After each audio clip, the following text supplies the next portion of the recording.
selling. If you're watching the recording, fantastic. What I'd like to do first is let's start off very quickly with the agenda that we're going to cover today. After the introductions, we're going to get into the key differences in buyers within Americas, EMEA, and APAC. We're going to look at the prevalent tools for social selling and how they're different in each of these regions. We're also going to consider legislation. Legislation is much different in some areas versus another. Does that affect our rollout of social selling programs? And finally, we'll have some time for a Q&A. So before I introduce the folks, we do have the definitive guide to social selling for leaders. This is available to you to download there, and it's basically going from zero to hero, right? How to implement social selling and all of our best practices and all of our experience, as well as a lot of the insights that are going to be garnered today. I'm going to end up in this ebook for you to download free of charge. And if you want us to send that to you, no problem. We can not to worry. You'll get a call later on, or just send me an email, ron@salesforlife.com, and I can help get that to you. So let me start off by introducing our panel. First of all, thank you very much to all of you guys for making the time to come here and share your insights. You're all in very, very unique positions, and that's something that not a whole lot of people in your positions would give up the time to share the insights and the experience that you have. So thank you very much. Very, very meaningful to me, and I know a lot of the folks that are coming in. For starters, we have Francesco Ramon Pelzing, Global Manager of Henkel Adhesives. I've got Jim Close here, our RVP of Kofax. I've got Wendy Van Gils, Global Social Media Marketing Lead at Sage. Paul Butterfield, Global Director of Sales Enablement at Vonage. And the guy who signs my paycheck, Jamie Shanks, CEO of Sales for Life. Hi, everyone. Hi, everyone. How are things? Hello. Hey. Okay, guys, let's launch right into this. So we all saw these studies, right? We all see these results. The landscape of B2B sales today, 82% of buyers viewed at least 5 pieces of content from the winning vendor. I think in our case, it was 7. 57% increase in buyers who connected with potential solution providers using social media. 74% of buyers chose the sales rep that was first to bring value and insight. Now, the question is, and I certainly saw it, I have a very, very unique opportunity here at Sales for Life, is that when we roll out with a lot of our enterprise clients, we actually have an APAC and Americas and an EMEA team. And we can see that there are differences. So my question to you and to this panel is, is this actually happening? Do you see these results happening across the globe in the different centers? So we've got a couple questions. Let's start off, and you guys can just all jump in as you see fit. Let's just have a big discussion here. First question is, we understand that today's buyer has changed, but how does this change reflect in our respective buyers' behaviors in the different regions? So let's consider Americas, EMEA versus APAC. Who'd like to go first? And you know what, guys, maybe what we'd like to do, now that we all know what we look like, let's turn off our cameras so that we can preserve some bandwidth for the folks and they can see the entire screen. So who would like to go first? Let's kick off. This is Jim. So let me talk a bit about, I'm based in the UK. We've been through Sales for Life training. We're very heavily bought into social media selling as an extra tool in our kit bag. What we're seeing out in the market, I think, are better informed buyers when we're making first contact.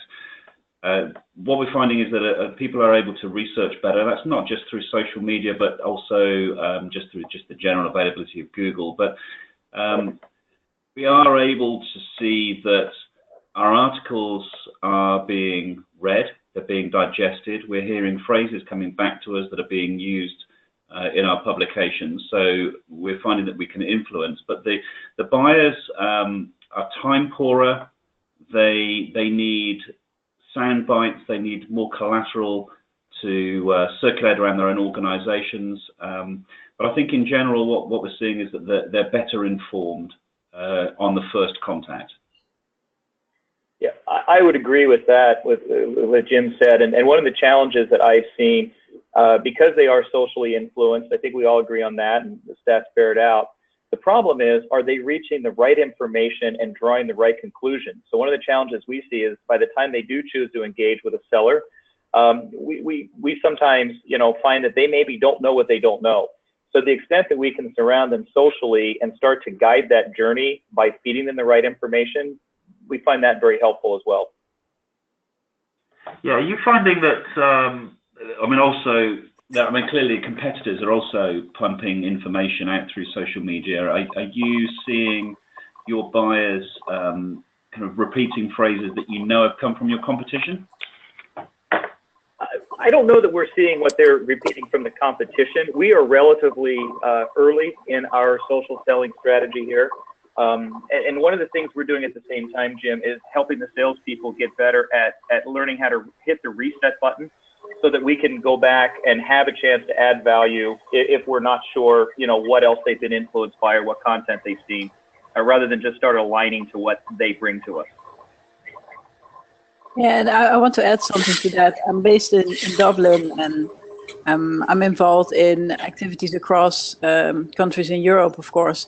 And we see massive differences as well. So some countries are much more advanced when we look at our buyers, and they're much better prepared when they get phone calls, where other countries are just the whole social adoption is lower. So if we compare, for example, the UK or Ireland against a country like Spain, we see differences in how the customer consumes content, how prepared they are, and how they use social media, and the same across platforms. So I think it's, from my experience in EMEA, there's for us a challenge to make sure that we understand in the different countries what the differences are and how the buyers are in those countries, so we can set up one way of working that works across all the countries.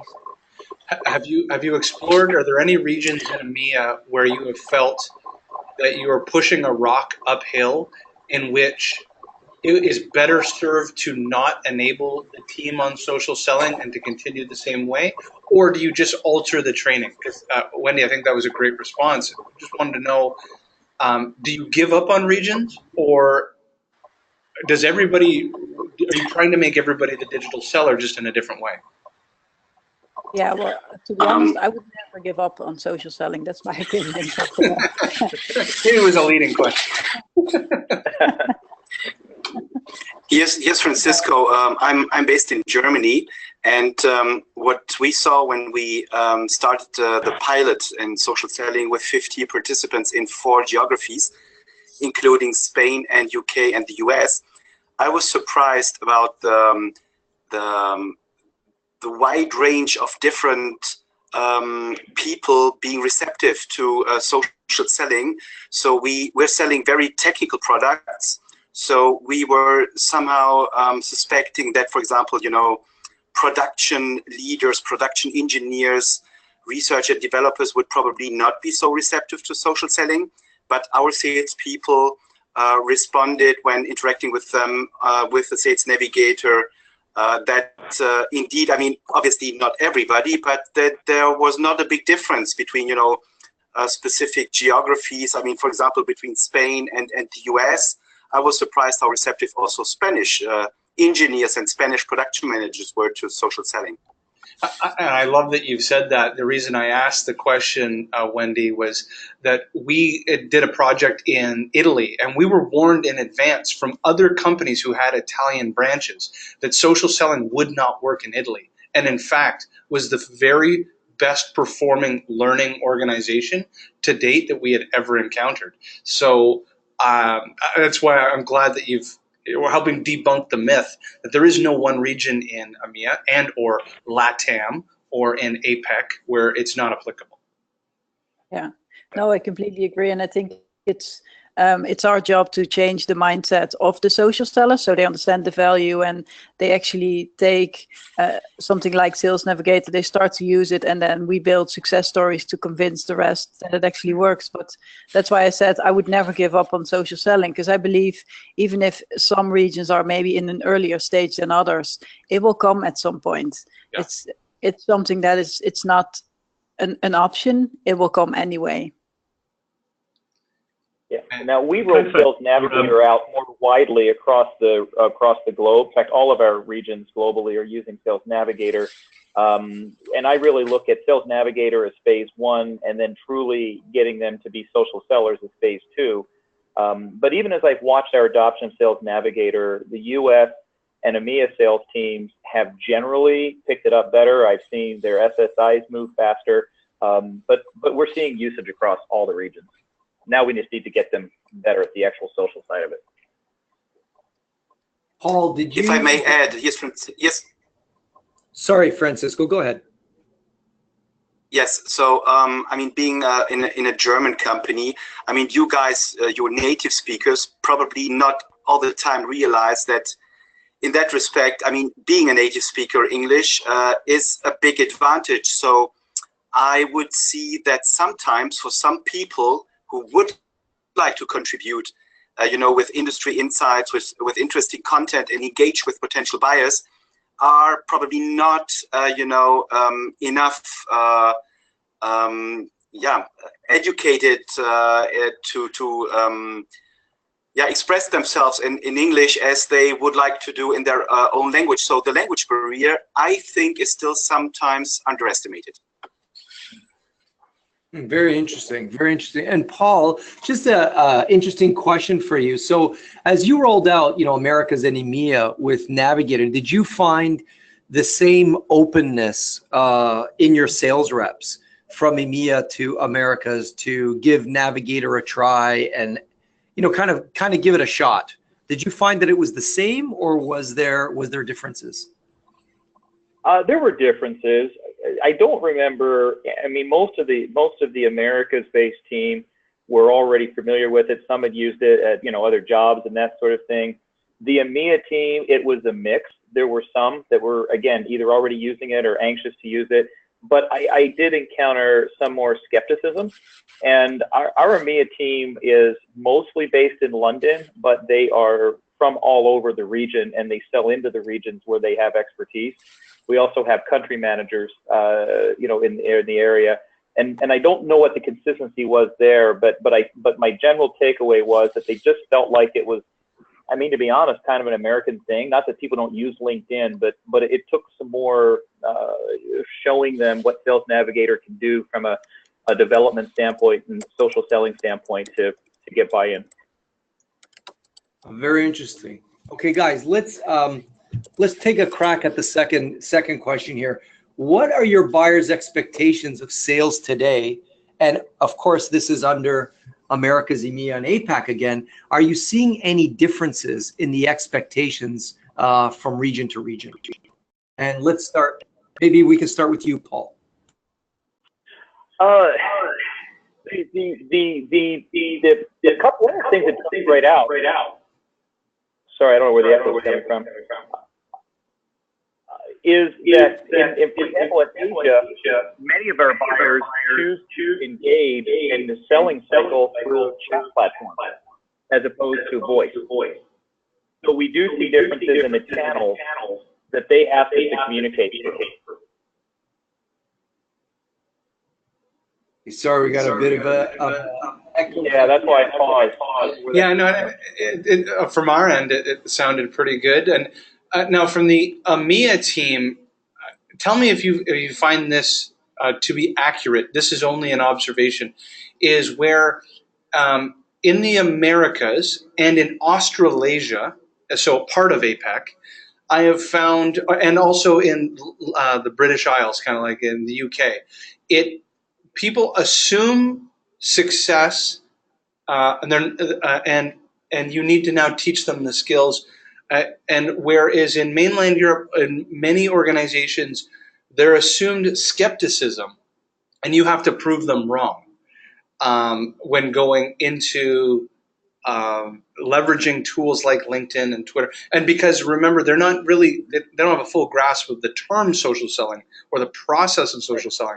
They kind of equate it back to a tool. Have you found that the English-speaking countries assume, yes, this is going to work if you show me how to use the tools, but the where English is not a first language, they'll assume skepticism until you show them that it's equally as applicable within their region. I would like to answer this one. I don't think the language is a problem here. I'm not a native English speaker. I'm Dutch, and I know that Sales Navigator is something that starts to be more actively used by Dutch people.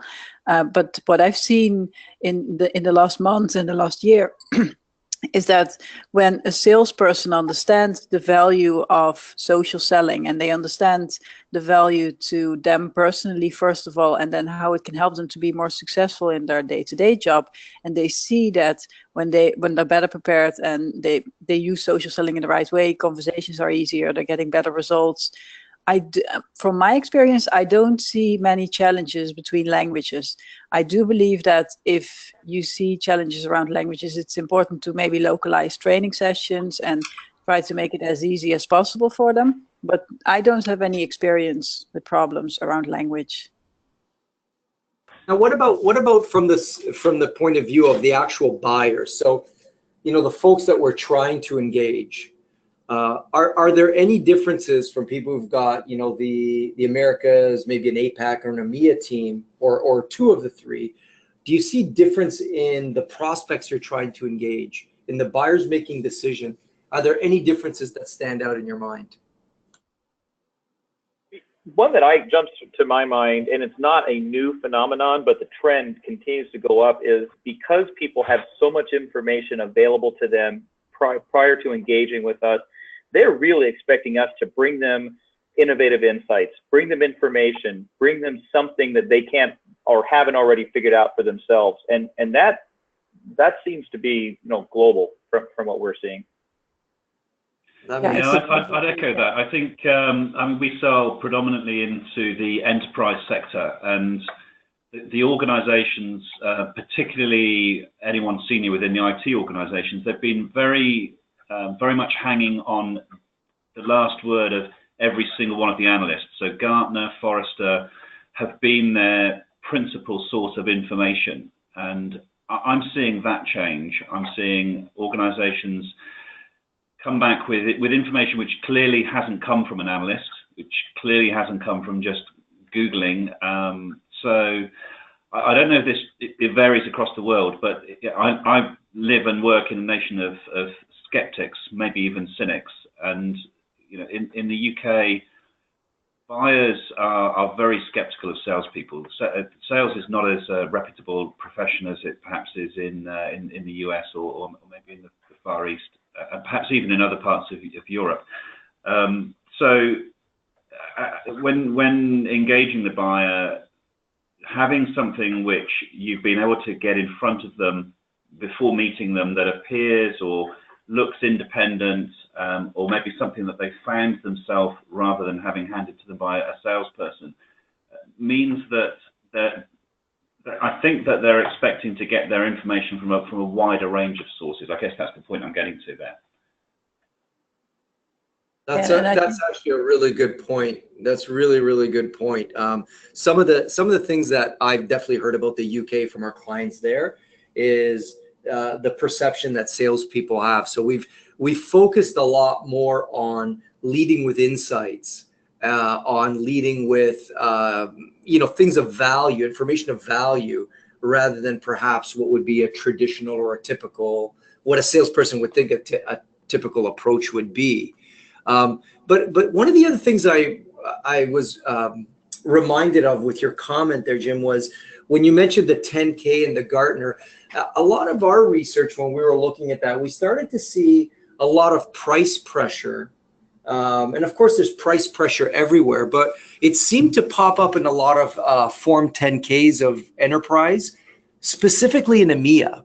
So I'm wondering, is anybody here seeing that perhaps it's coming down to just price and having to deal with that in EMEA? And is it harder than in Americas or anywhere else, or is this just being, presented in a certain way that it looks like that? I suspect I'm probably the oldest of the panelists. I've probably been around the longest. I think that it's always been so. I think that if you look at the different markets, the European market is more skeptical, I think, than APAC and the USA for sure.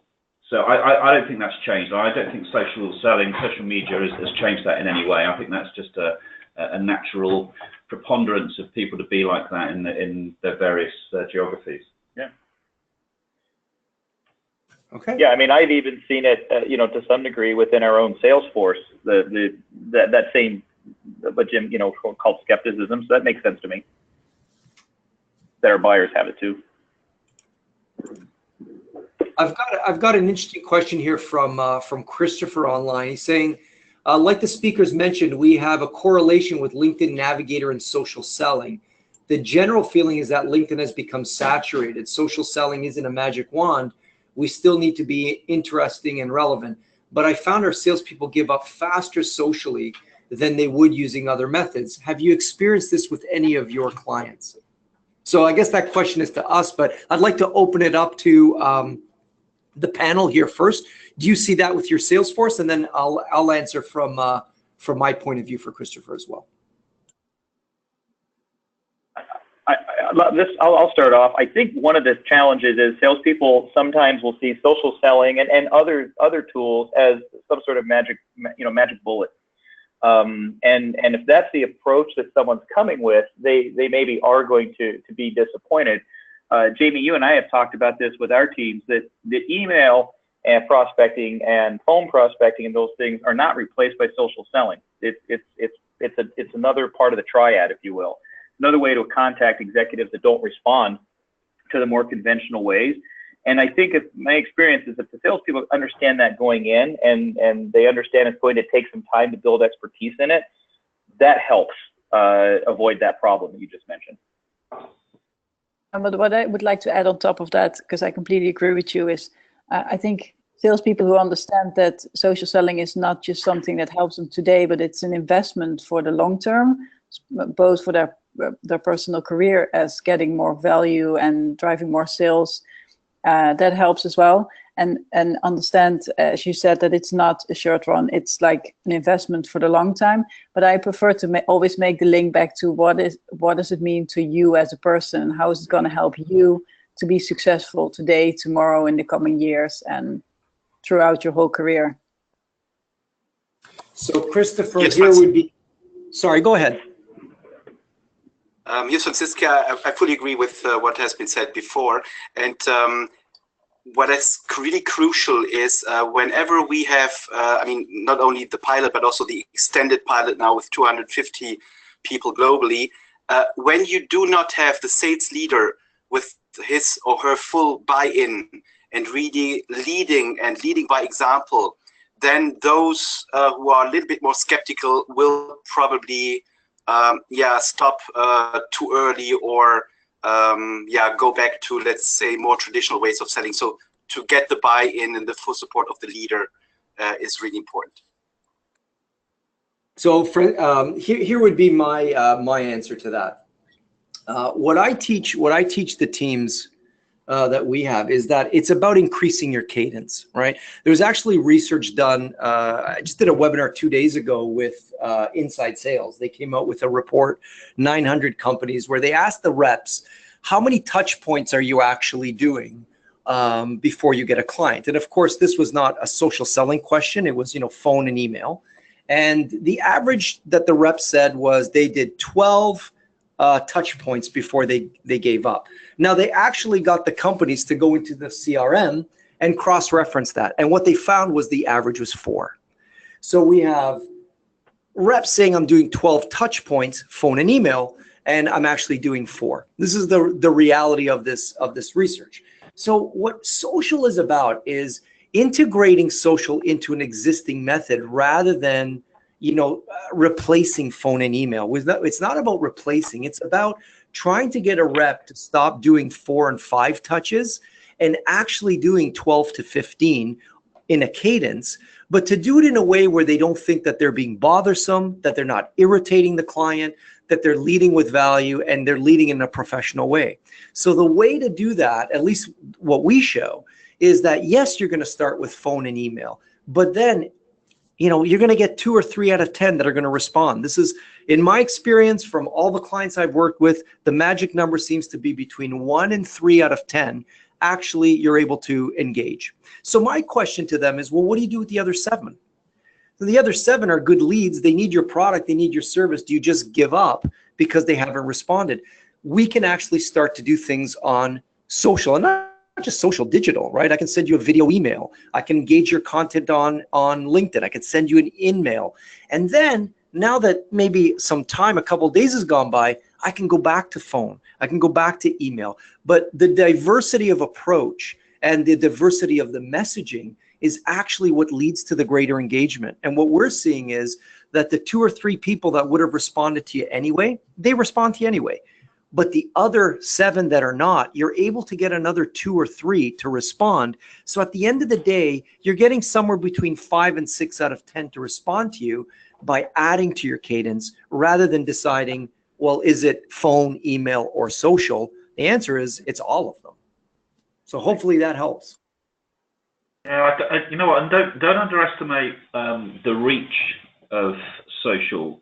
Particularly in global organisations, typically buying decisions aren't restricted to one geography, and the ability to get to people around the world through a single post. I don't think you can underestimate the value of that. So the networking value is immense. So not just reaching out and perhaps a direct contact through, I don't know, Twitter or LinkedIn or Crossing or whatever. The ability to influence multiple parties at multiple levels globally is it's unique in I think in social selling. You can't easily do that face to face. You can hop on a plane, I guess, and fly around the world, but trying to organize that, it takes so long. Social selling, you can do that in a night. Yeah, absolutely. Another place I see social selling helping sellers, I should say, is I think Jim, you mentioned earlier that buyers are skeptical of the sales procession in UK. My experience, they are in the US as well, and that's generally until proven otherwise, at least. And so a salesperson has a very narrow window to show that they are sincere, that they are also competent and worth spending time with, and that they can bring value that the buyer doesn't already have on their own. And if you're trying to just do that in that initial 30-second conversation or through email outreach, I think it's a lot more difficult than if you're also surrounding them socially and putting content out there that gets them seeing you that way.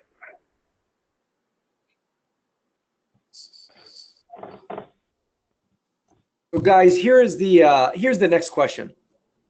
Again, with the 3-region perspective, and it kind of ties into Roland's question here. How is social selling adoption different in each region?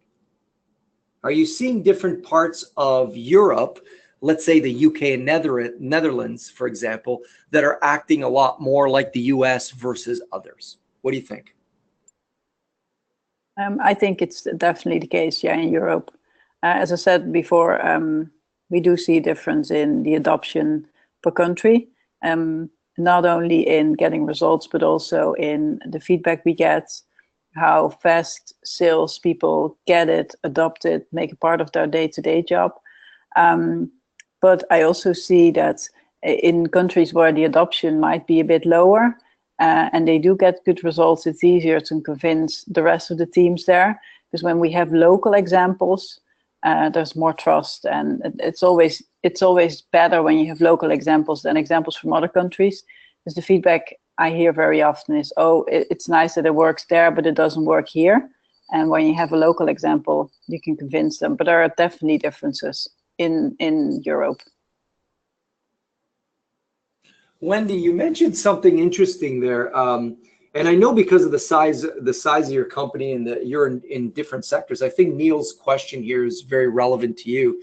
He's saying, do you see the receptiveness of buyers differs across different industries? So in other words, based on one sector or another, an industry or another, are you seeing social selling working better than another?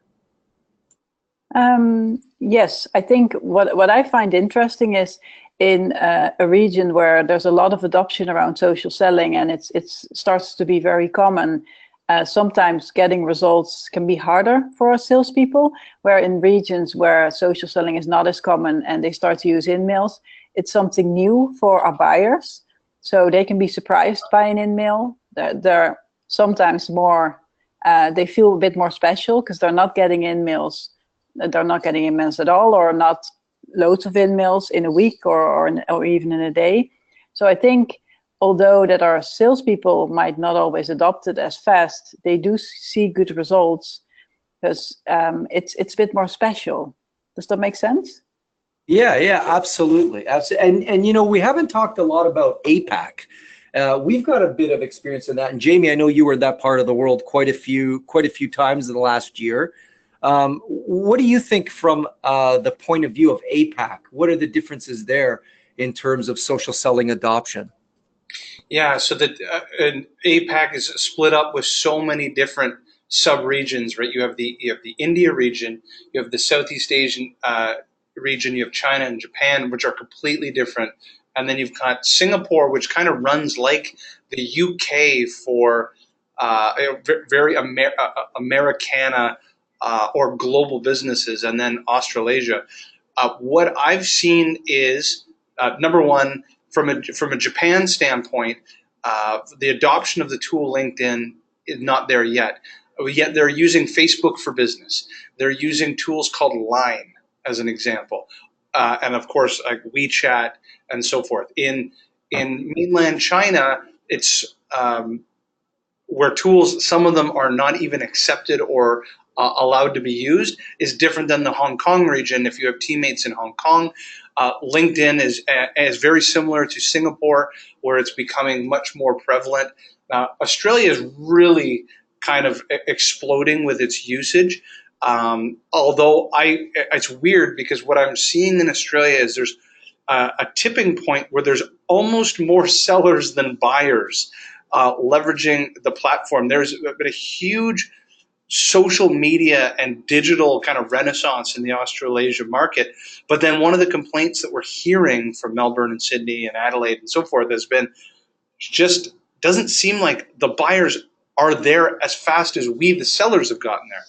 And with the India market, these social platforms are very commonly used.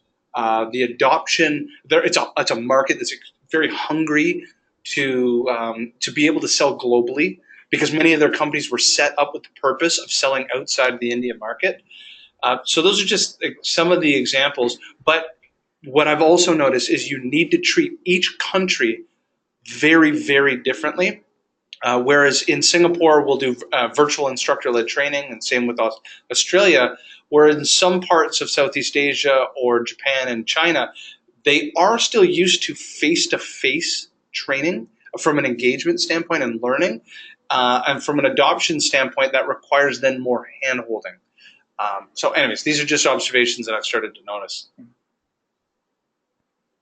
Is anyone on the call using a sales force in one country to sell perhaps into another continent? My guys are selling predominantly within UK and Ireland.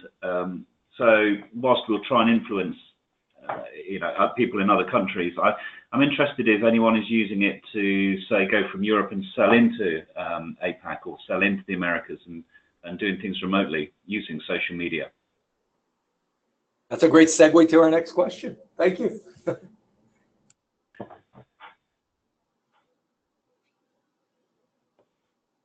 Anyone using different tools in a region, like Salesforce specifically? Yes. No, not Salesforce specifically. That's why I didn't react. But I mean, what was just mentioned before is I can only say for our Chinese organization. I mean, we have 1,000 salespeople only in China.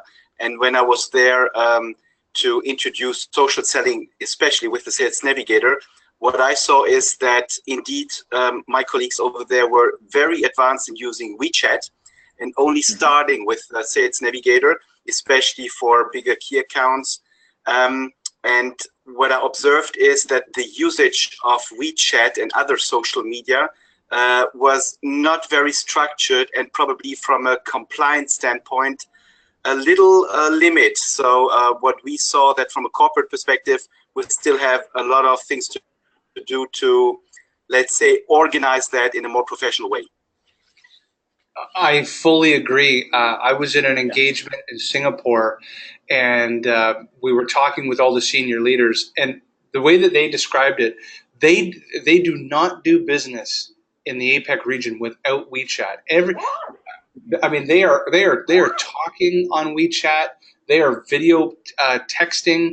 They are doing live video through WeChat. It was most of their social selling was through WeChat, and they had. It's funny that you mentioned unstructured, because they had developed their own tips, tricks, and tactics to get somebody to view a message and monitor if they've looked at it, and then what to do in Cadence touch point number 2 and 3. They all developed their own self-hacks.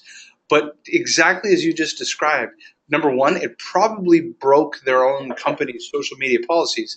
And number two, it was very unstructured. It was one person was doing one thing and one person was doing another.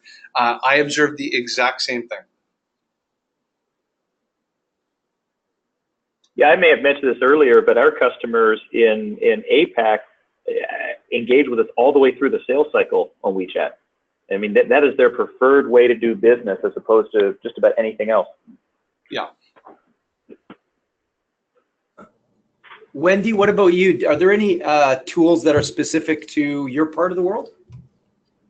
I think LinkedIn and Twitter are the most used at the moment. When we talk about Facebook, for example, for social selling, we do get a lot of feedback from our salespeople that they don't feel comfortable reaching out to people via Facebook or via Instagram or any other social channel. So what I've heard as the main feedback is that they feel most comfortable using LinkedIn, followed by Twitter. And then we have some people, for example, from Germany who like to use Xing as a platform, but the main ones are definitely LinkedIn and Twitter. Jim, I'm not sure we answered your question. Do you want to give that another try? I'm not sure that maybe people aren't doing it. I'm just thinking, you know, for a company that might be starting out and maybe only in one country or one region, but they want to get into other regions. I was interested to know if they've used social selling to expand and perhaps export or expand into other continents or other countries. That's a great question. I'm a bit off. Yeah. You know, it seemed like an interesting thing to do. You know, is this a tool that you can use to expand your business beyond current boundaries without having to go and put the massive investment that you would need at the moment, or using traditional methods where you'd have to go into the country, do your research, do your marketing, hire somebody locally, visit on a regular basis. The investment to go and expand into another country is quite huge, but with social media, of course, the world just shrinks into one marketplace. So be interesting to know. Maybe a subject for another call. Yeah, it would be interesting. Yeah, I agree with Wendy what she said on the tools. LinkedIn certainly for push and for networking, and social media is about network selling. Twitter is interesting for sending out opinions. I'm not sure how many people read it for business. I think they're there generally for fun and maybe to getting some opinions. But I've always been a skeptic about Twitter. LinkedIn, definitely a great product, great tool. Interesting to see what its new owners do with it. And Facebook, it's a personal tool. I think personal, and maybe it's accepted that consumer brands are pushing, I think, through Facebook. But I think B2B, it's not the place to be. So here's a question that I'm not in your shoes, guys, but you've got a massive territory. In Paul's case, I know your enablement. You're in charge of multiple teams. What do you do when one region, it seems like Navigator's the answer. The next one, it seems like it's WeChat, and then the next region might be Xing. What do you do in something like that, in a case like that? Well, I don't think it has to be, exclusive to one to the other. So, for example, the teams that I mentioned are teams in APAC. They're using WeChat. They're also using Sales Navigator. they're just using them in different ways, or maybe to fulfill different needs. Maybe that makes more sense. Okay. But it's not really a problem from how I see it. Okay, so it's just a matter of ensuring that there's some kind of continuity across the board with, let's say, Navigator, and then the tools are in addition to that. Yes, Francisco. Yeah. Sorry. Go ahead, Francisco. Go ahead. Okay, so I think that it's especially relevant to focus on a tool like LinkedIn, where globally distributed customer key accounts are to be, let's say, engaged with, like, you know, in global big automotive OEMs or electronic companies. Then, independently of the geography, I think the account teams should focus on LinkedIn. Otherwise, I mean, they cannot communicate amongst each other, and it's not effective. So it's less a question of geography, but of industry and size of customer. Interesting. We also have an interesting mix of customers that may be unique, but there may be people on the call that it's not.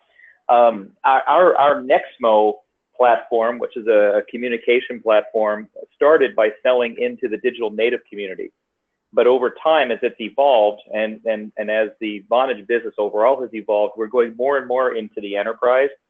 And the way that we engage changes. When dealing with the digital natives, you were dealing with developers, and there are developer communities, and there's a whole different set of channels, if you will, that they want us to engage with, and we still need to do that. But we're moving more in as we go, you know, into these other companies. That's what's part of what's driving our social selling with things like Navigator. It's a different expectation from the customer.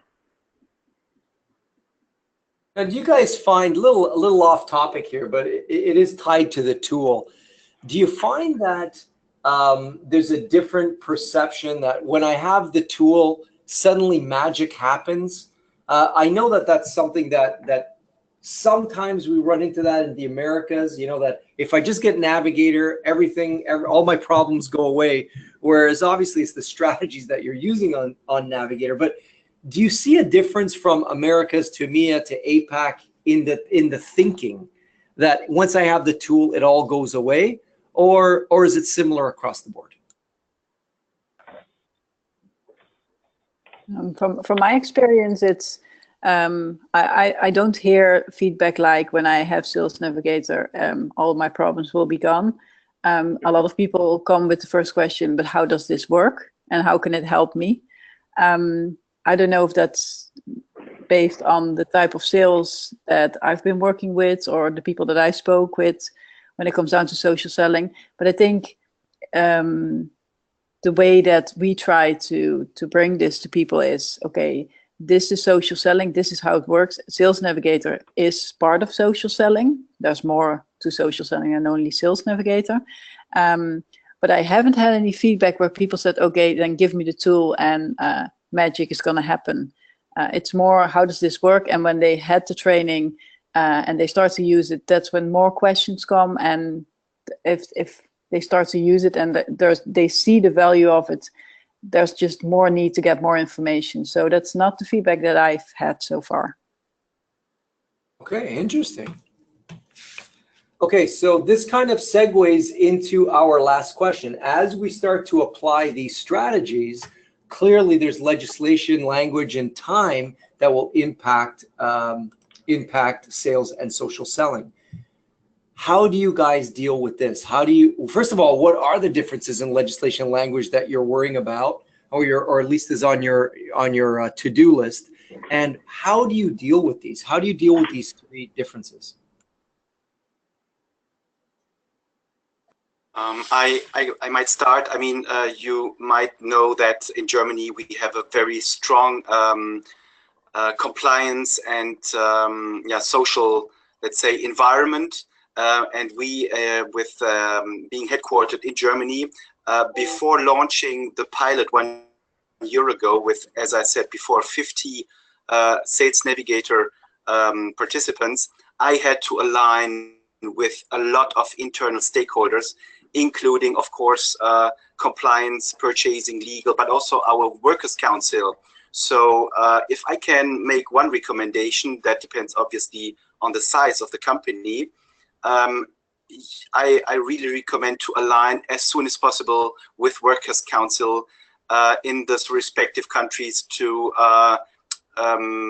explain to them what this is about and to show them that you are proactively engaging with them and not hiding anything. Interesting. I understand the it's a little bit more restrictive in Germany as well. What about for Americas and APAC? Any insights there? And that's open to the entire panel.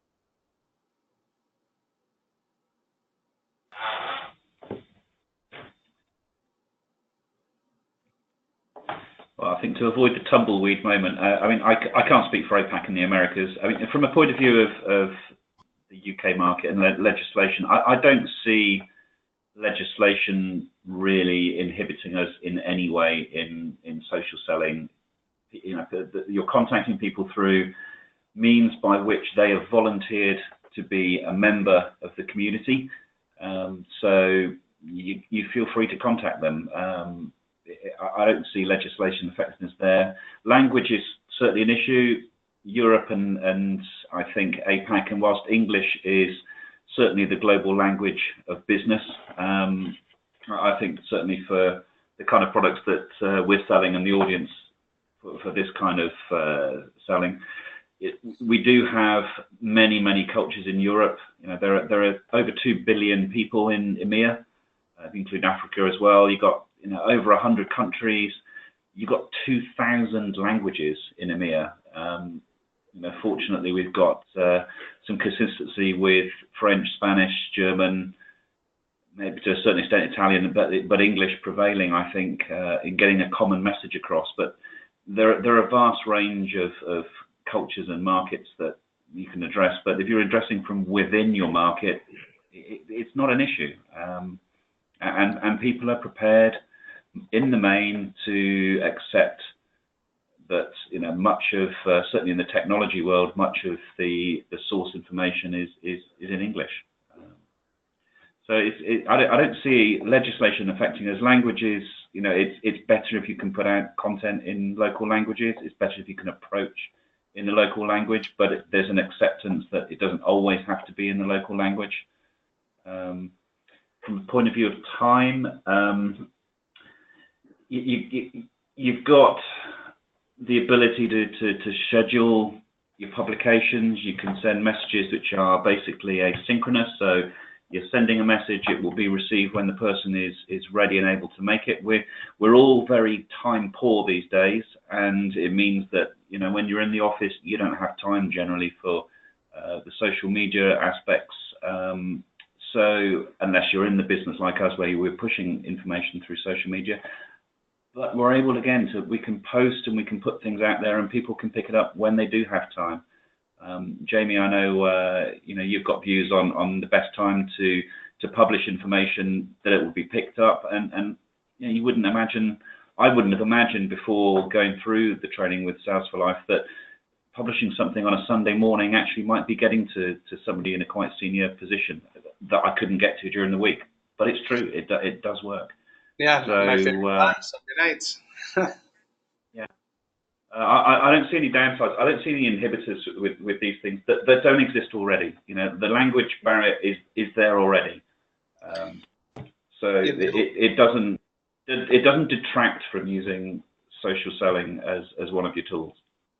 The legislation. Something you just made me think of is you had asked about using social selling to reach out into continents or regions where you're not don't have a presence. And I didn't think of this before, but if you're going to do that, time definitely becomes a consideration, because using your Sunday morning example, making sure you're using a tool like, Hootlet or something to post it in the optimal times in that region, that may not be something that you think about automatically.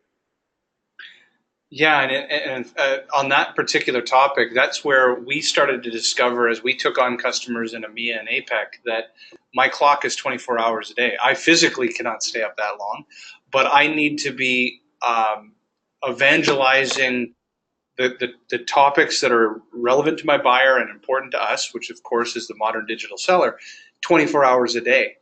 Because if I only focused, if I'm a geographical seller and my territory is the state of Florida or the country of Scotland, I get it. But if you're trying to sell outside of those borders, I'm trying to post information at the times relevant to when my buyer is the highest consumer.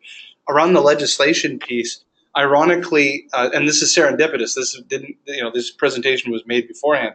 A customer of ours reached out because of this very regulation, the GDPR and CASL in Canada. And Serious Decisions apparently has done a study on this. So we'll find out if we're able to take some of that information and help educate the global community on what Serious Decisions has thought about what you can and can't do. I haven't fully read the document, so I can't even articulate it properly. But there's so many people that I know are a little bit fearful of it, yet it seems like the entire global community sees social media outside of what was traditionally written for email. Right? These laws were all written for email, as an example, but so it's something that maybe to look out for in the future, that we might publish something on it.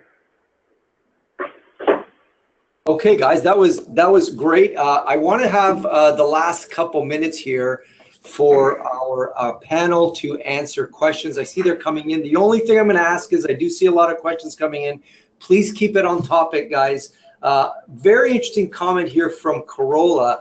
EU law taking effect in 2018, cold calling will no longer be allowed and requires companies to have an opt-in. Is that true? And do you think that is going to catapult social selling in the EU? Yes, Francisco. I mean, I disagreed. I disagree completely with what was said before. So we have a complete project team in order to prepare us for GDPR. So we're taking this very seriously. Okay. Sorry, which part did you disagree with? I added the social selling catapult. I think Corolla had just said that cold calling is going to not be allowed as of 2018. Is that a fact? No, but you need a double opt-in, that's true. And you cannot just assume because somebody during a fair gives you his business card that you are allowed to put his name or her name in your CRM. You need a specific written agreement to do that. I see. And so for reach out, so how does this affect, let's say, reaching out to someone on LinkedIn, as an example? Is it assumed? And that's exactly. And that's exactly the point. I mean, these things need to be clarified. Very good question. I don't know. You know what? I was anti-Brexit, but if that's true, I'm glad we're getting out of the EU.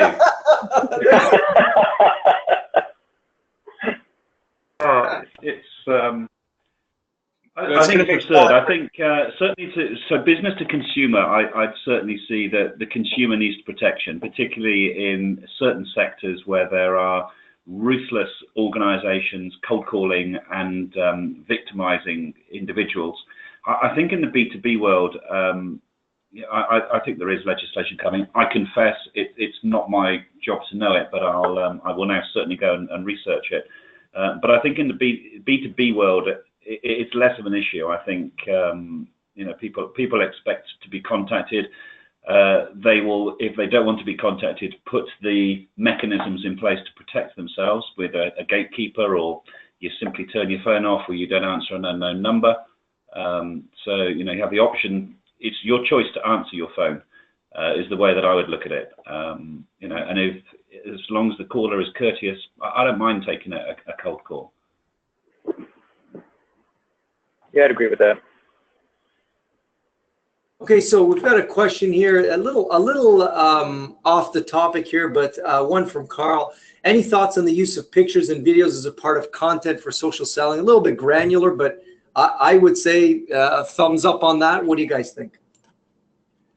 Absolutely. Depends on who you're targeting. I think if you're going to somebody who's a deep thinker, technician, maybe pictures aren't quite so important, but I think the majority of people we're going for, picture, tells 1,000 words. It's essential. And being able to embed video into a white paper or some other collateral that would normally be static, I think makes it much more compelling. Yeah, I think in general, video is much more engaging than just a message, words that show up on your screen. When something is in a video, it's easier to consume. It's as I said, more engaging. So I think video is really important for social selling. Challenge now is to be different. There's so much content pushed out there. To stand out from the crowd, you really got to be different. And I think it's the standard release of old. The stock photographs that pretty much all of them come from iStock Photo. Maybe the bigger companies are using Getty, but everything looks the same. So you got to be different. You got to find your brand, find your image, find the tone of how you're writing. That's the bigger challenge, I think. Rather than asking should you be using pictures and video, is how can you be different? Because embedding video, it's good, but there's a lot of people doing it. So I'd say the bigger challenge is how do you be different, and I'm not sure I'm going to give my secrets away on that one or any of the other panelists, but that's I think a more interesting area to explore. Yeah, I completely agree with you. That's very true. Any final thoughts from Francisco, Paul, or Jamie as we wrap up the session? Any advice that you would give to someone rolling out a program internationally? Potentially to talk to the people on the panel. At the end of the day, a lot of times there's so many resources out there that you could leverage rather than just read about it or question, can this work for me? Reach out to Francisco, Jim, Paul, Wendy. Reach out to them. And I would assume that everybody on the call would be happy to lend an ear. And reach out to Francisco before 2018, otherwise you're going to get in trouble. Let the quarter end first, please. Guys, I want to thank Jamie, Jim, Francisco, Paul, Wendy. Thank you so much for joining. I can see from the comments I'm getting in here on the question box, everybody's saying thank you so much. Very informative, awesome webinar. I've got a stream of these thank yous to you, so I just want to read those out to you guys. Thank you, thank you, thank you. That was awesome. Thank you for making time, sharing your wisdom and experience. Very much appreciated from all of us at Sales for Life, and it looks like all of the participants as well. Thank you very much, guys. Have an awesome week. Okay. Cheers. Thank you. Bye-bye. Bye.